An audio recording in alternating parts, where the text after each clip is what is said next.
जागो के अंतर्गत आइए फिर हम लोग एक बार एक और विषय के साथ में आज की यात्रा को प्रारंभ करते हैं। शक्ति ही जीवन है और शक्ति को अर्जित करना सीखें।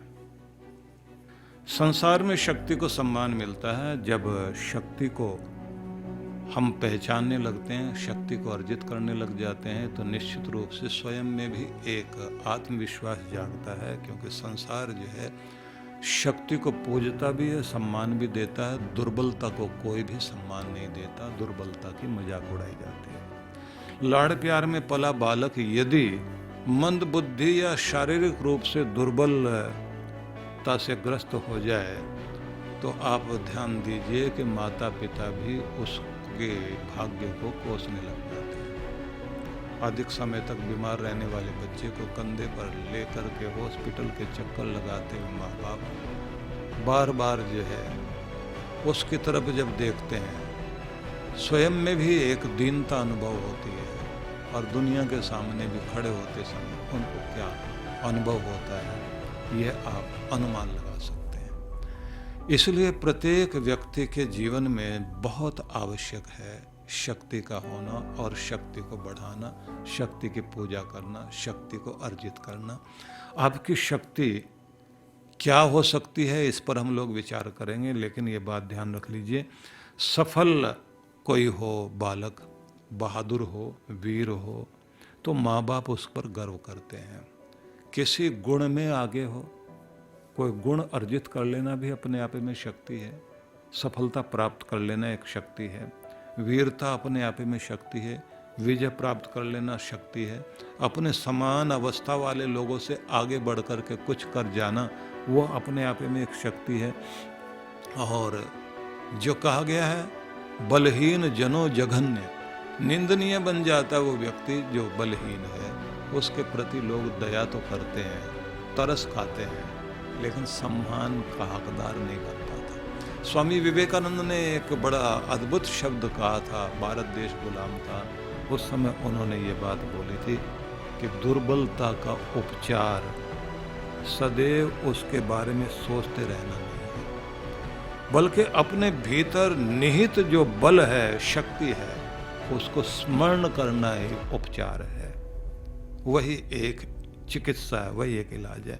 और वो कहते थे कि मैं भारतवासियों से कहता हूँ कि किसी कमरे में शताब्दियों से अंधेरा कैद हो तो हाय अंधेरा चिल्लाने से अंधेरा दूर नहीं होगा। प्रकाश लाओ, अंधेरा दूर हो जाएगा। तुम प्रकाश की तरफ ध्यान दो, बल की तरफ ध्यान दो, अपने भीतर की शक्ति को पहचानो।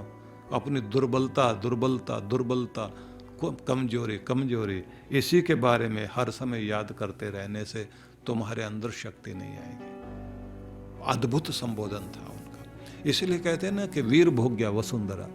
इस वसुंधरा का आनंद वीर ही लोग लेते हैं, जो शौर्यवान है, जो साहसी है, जो जोखिम लेने का साहस करते हैं, कठिनाइयों से लड़ने के लिए जो तैयार रहते हैं, जो निर्भीक होते हैं, जो निडर होते हैं, जिंदगी को जो दांव पर लगाने वाले होते हैं, जो खुद अपने आप को हथेली पर प्राण रख करके जो चलना जानते हैं, ऐसे लोग समस्याओं का समाधान करते हैं, खुद बचते हैं, दूसरों को बचाते हैं। इसलिए बात ध्यान रख लीजिए, आपका शरीर देखने में भले ही बहुत बलवान ना दिखाई देता हो, लेकिन आपका मनोबल मजबूत होना चाहिए, आपकी आत्मिक शक्ति प्रबल होनी चाहिए, आपकी कद काठी बहुत अच्छी ना हो।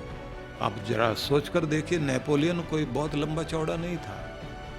अगर हम शिवाजी के विषय में कहें तो शिवाजी की कद काठी बहुत लंबी चौड़ी नहीं थी, लेकिन अंदर एक बलिष्ठ आत्मा, महान मनोबल और जोखिम लेने की हिम्मत, बहुत बड़ा साहस, अद्भुत शौर्य इन लोगों के पास था, जिसके कारण आप देखते हैं कि इन्होंने जो कर दिया, आश्चर्य होता है पूरे संसार को कि किस तरह से ये लोग कहां से कहां पहुंच गए। कितने बड़े साम्राज्य को चुनौती देकर के शिवाजी महानता को प्राप्त हुए, छत्रपति शिवाजी हुए। नेपोलियन को अगर आप देखें, फ्रांस का अधिनायक, फ्रांस का भाग्य विधाता बना, उसने किस तरह से पूरी दुनिया में अपने आप को खड़ा किया। कोई भी व्यक्ति अपने अंदर की शक्ति को पहचानता है और अपने अंदर के मनोबल को मजबूत करता है, अपनी प्राण शक्ति को प्रबल करता है, निश्चित रूप से उसके अंदर शक्ति का उदय होता है। कहते हैं कि शक्ति का अगर आप उदय करना चाहते हैं तो हर व्यक्ति को अभ्यास से अपनी भीतरी शक्ति को पहचान करके शक्ति जागरण के लिए अभ्यास प्रारंभ करने चाहिए। व्यायाम करे, प्राणायाम करे, योगाभ्यास करे, निरंतर अभ्यास करे। अभ्यास अपने आप में निपुणता लाने का कार्य करने वाली एक अद्भुत चीज़ है। अभ्यास आप जब भी करते हैं तो ये समझ लीजिए उसे आप शक्ति का पुंज माने, शक्ति का स्रोत माने कि मैं ये जो अभ्यास कर रहा हूँ यही मुझे पावरफुल बना रहा है, ये मुझे स्ट्रॉन्ग कर रहा है, यही मेरे अंदर जो है गति स्फूर्ति दे रहा है। अभ्यास आप कमज़ोर व्यक्ति को भी शक्तिशाली बना देता है। इसलिए अभ्यास को अच्छा बुरा नहीं कहा जाता, लेकिन ये जरूर माना जाता है कि जिस भी क्षेत्र में आपने अभ्यास जारी रखा उसी क्षेत्र में ही आपको महान बना देता, बलवान बना देता, सबसे आगे कर देता है। इसलिए अभ्यास के लिए चुनाव करो पहले, किस दिशा में क्या अभ्यास करना है, और सही दिशा में सही ढंग से सही तरीके से किया गया अभ्यास शक्ति को उदय करता है, आपकी शक्ति को बढ़ाता है। जिन लोगों के पास कुछ विशेषता थी तो उनके अभ्यास भी तो अद्भुत थे ना। इसलिए अभ्यास आपको आगे लेकर के जाएगा, लेकिन चुनाव करना आपको होगा कि किस तरफ किस तरह से मैंने अभ्यास करना है। तो शक्ति को बढ़ाने के लिए एक तो अभ्यास को ध्यान में रखें और बार बार ये ध्यान रखें कि मैं शक्तिशाली हो रहा हूँ, क्योंकि जो कहा गया है संस्कृत में एक शब्द है दैवो अपि दुर्बलस्य घातक। दैव मतलब भाग्य, भाग्य भी कमजोर का साथ नहीं देता, उसको चोट पहुंचा देता है। अगर आप जो है दुर्बल बन करके रहोगे तो भाग्य भी आपका साथ देने वाला नहीं है। दुर्बल से मतलब ये मनोबल आपका ढीला है, आपका पोस्चर ठीक नहीं है, आपका मूड ठीक नहीं है, आपके चलने का तरीका ठीक नहीं है, उठने बैठने का तरीका ठीक नहीं है, आपके जो है बॉडी लैंग्वेज ही बताती है कि आप एक हारे हुए व्यक्ति हैं।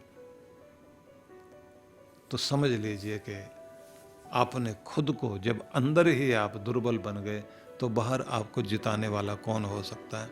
और ये बात ध्यान रख लीजिए, पुरानी गलत आदतें जो आपके अंदर दुर्बलता बन गई हैं, उन आदतों को पहचान करके आप जब उन्हें दूर करेंगे तो आपके अंदर शक्ति आएगी। नई अच्छी आदतों को विकसित करना और उन्हें सीखते जाना। क्योंकि कभी मुझे ध्यान आता है कि हेनरी फोर्ड का बेटा जब बहुत सफल नहीं हो पा रहा था, कार निर्माता अमेरिका का महान हेनरी फोर्ड, तो उसने अपने बेटे से एक बार ये कहा, कोई चीज़ ऐसी रह गई है सीखने के लिए जो अभी सीखी नहीं गई। तुम अपनी दुर्बलता को, कमजोरी को पकड़ो। कौन सी ऐसी चीज़ है जो आपको सफल होते होते कमज़ोर कर देती, पीछे लेकर आती है। जिस दिन तुम उसे पहचान लोगे उस दिन तुम्हें सफलता मिलनी शुरू हो जाएगी। क्योंकि बड़े बड़े लोगों के अंदर भी कोई ना कोई एक दुर्बलता होती है जो उनको आगे जाते हुए को भी पीछे खींच लाती है। अपनी दुर्बलताओं पर हमें जो है ध्यान देना चाहिए और ये बात ज़रूर देखनी चाहिए कि आपको वर्तमान में जीने की आदत डालनी चाहिए और अतीत से सबक लेना चाहिए और भविष्य को अपने आंखों के सामने लेकर के चलें कि यहाँ मैं पहुँचना चाहता हूँ और यहाँ मैं हो रहा हूँ। एक बात आपको और कहना चाहता हूँ कि आपने नेपोलियन की चर्चा हो रही थी, तो नेपोलियन का नाम आपने सुना है। तो आल्प्स पर्वत को जो उसने पार किया था, इतना ऊंचा पर्वत, तो उसकी कहानी सब लोगों को याद होगी।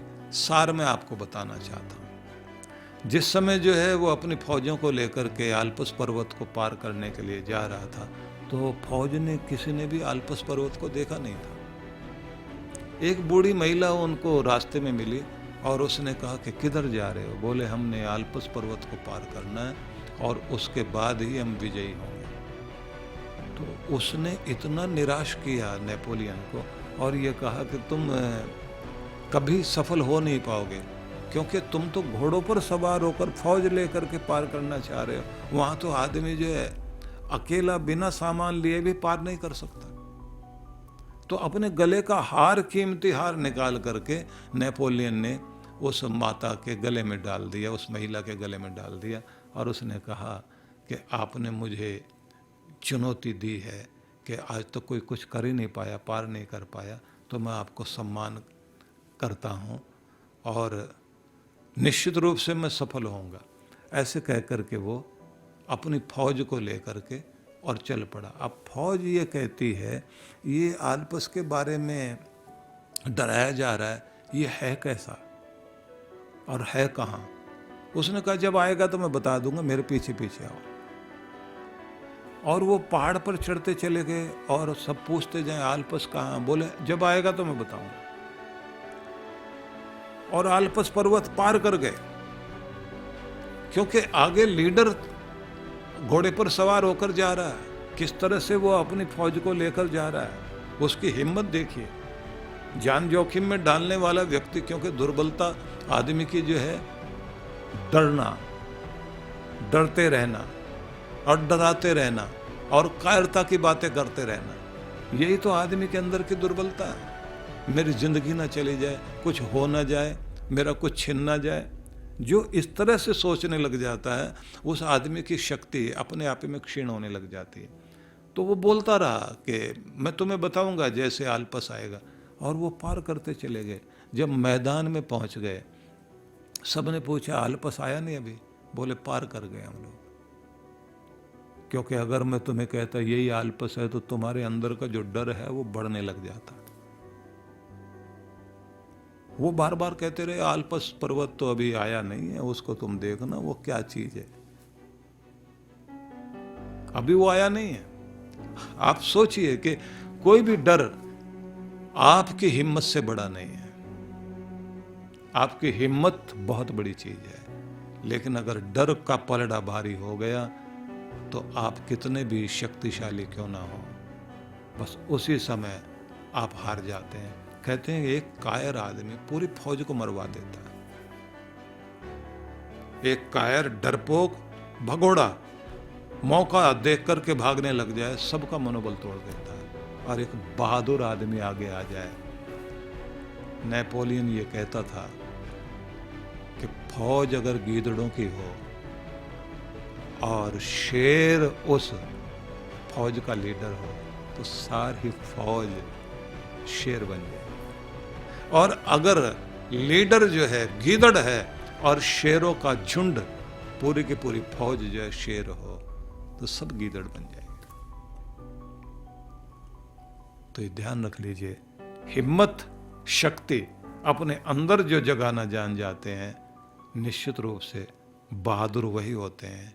और जो बहादुर होते हैं वही शक्तिशाली बनते हैं और दुनिया में राज भी करते हैं। अपनी शक्ति को पहचानिए, आपके भीतर बहुत शक्ति है। अपनी शक्ति को हर दिन बढ़ाना शुरू कर दीजिए। स्वस्थ शरीर चाहिए, प्रबल प्राण शक्ति चाहिए, ऊंचा मनोबल चाहिए, उत्साह और प्रेम से भरा हुआ हृदय चाहिए। उच्च कोटि की बौद्धिक क्षमता विकसित करने के लिए हर दिन कुछ न कुछ पढ़ते रहना चाहिए। वीरों के गीत सुनिए, वीरों की चर्चा कीजिए, वीरों की तरह जीना शुरू कर दीजिए, वीरों की तरह सोचना शुरू कर दीजिए। शक्ति का उदय अपने आप होगा। आप सबके लिए मेरी बहुत सारी मंगल कामनाएं।